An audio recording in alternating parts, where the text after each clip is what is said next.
Janasena BJP కూటమి మూడు కాళ్ల కుర్చీ అని ఎద్దేవా చేశారు వైసీపీ ఎంపీ విజయసాయిరెడ్డి.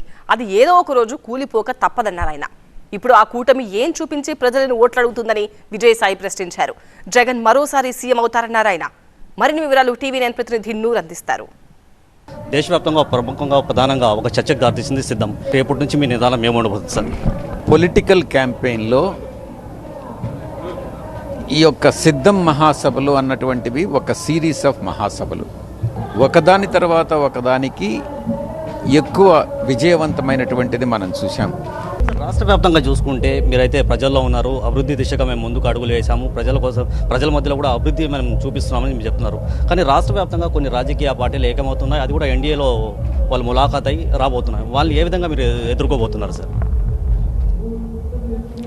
2014 నుంచి 2019 వరకు తెలుగుదేశం పార్టీ బీజేపీతో కలిసి పనిచేసి గవర్నమెంట్లో కేంద్ర ప్రభుత్వంలో భాగస్వామి అయినటువంటి పరిస్థితులు చూశాం. అప్పుడు సాధించలేంది చంద్రబాబు నాయుడు గారు 14 సంవత్సరాల ముఖ్యమంత్రిగా ఉన్న కాలంలో సాధించలేంది ఇప్పుడు ఏం చూపించి ప్రజల ముందుకెళ్ళి మాకు ఓటేయమని చెప్తారు? ఈ యొక్క అలయన్స్ అన్నటువంటి దాన్ని, ఇది ఒక 3 కాళ్ల కుర్చీకి 4 కాళ్ళు ఉంటాయి.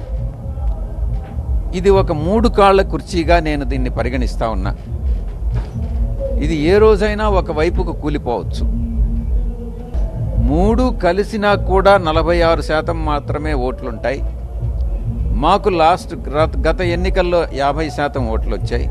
స్పందన చూస్తే ప్రజలు జగన్మోహన్ రెడ్డి గారు ముఖ్యమంత్రిగా మరోసారి చూడాలనుకుంటున్నారన్నటువంటి ఆకాంక్ష, తపన వాళ్ళలో స్పష్టంగా కనపడుతుంది.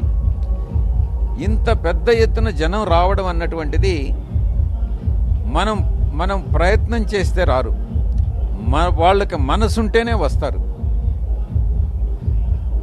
కాబట్టి ఈ యొక్క స్పందనను బట్టే మనం అర్థం చేసుకోవచ్చు తప్పకుండా వైఎస్ఆర్ కాంగ్రెస్ పార్టీ అధికారంలోకి వస్తుంది అని.